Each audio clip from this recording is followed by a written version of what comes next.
زمزم کے کنویں کی ملکیت حاصل کرنے کے علاوہ عبد المطلب کی زندگی کا دوسرا اہم واقعہ ابرہہ کا بیت اللہ پر حملہ ہے۔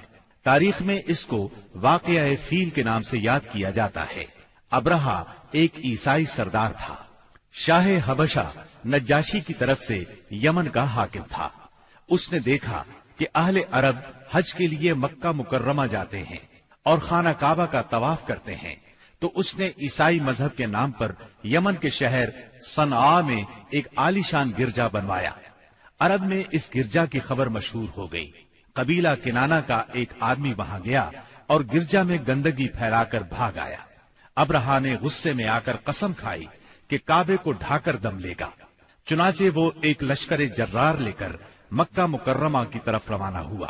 راستے میں عرب کے جس قبیلے نے بھی مزاحمت کی، ابرہہ نے اسے تہہ تیغ کر ڈالا، یہاں تک کہ وہ مکہ معظمہ کے قریب پہنچ گیا۔ وہاں کے لوگوں کو اپنے ارادے سے خبردار کرنے کے لیے اس نے اہل مکہ کے جانور پکڑ لیے۔ ان جانوروں میں عبد المطلب کے 200 اونٹ بھی تھے۔ عبد المطلب کو ابرہہ کی چڑھائی کی خبر ملی تو وہ خانہ کعبہ کی دیواروں سے لپٹ گئے اور رو پڑے، اللہ سے اپنے گھر کی حفاظت کی دعا کی۔ قریش کے چند سرداروں کو لے کر ابرہہ سے ملنے کے لیے گئے اور اس سے اپنے اونٹوں کی واپسی کا مطالبہ کیا۔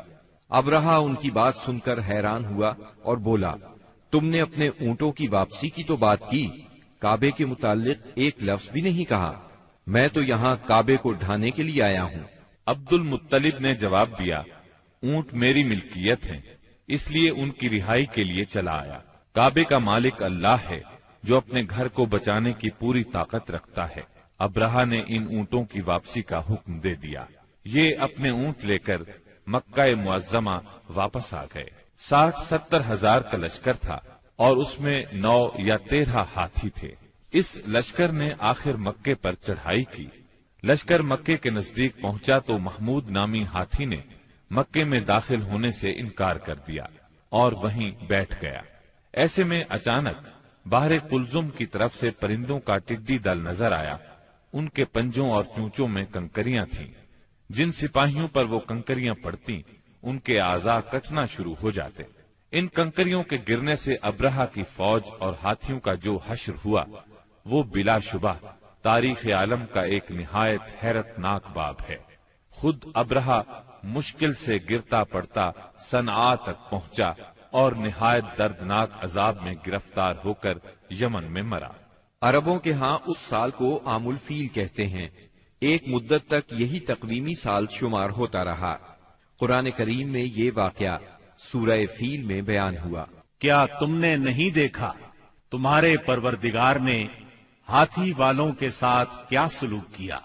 کیا اس نے ان کی تدبیر کو اکارت نہیں کر دیا اور ان پر پرندوں کے جھنڈ بھیج دیے جو ان پر پکی ہوئی مٹی کے پتھر پھینک رہے تھے، پھر ان کا یہ حال کر دیا جیسے جانوروں کا کھایا ہوا بھوسا۔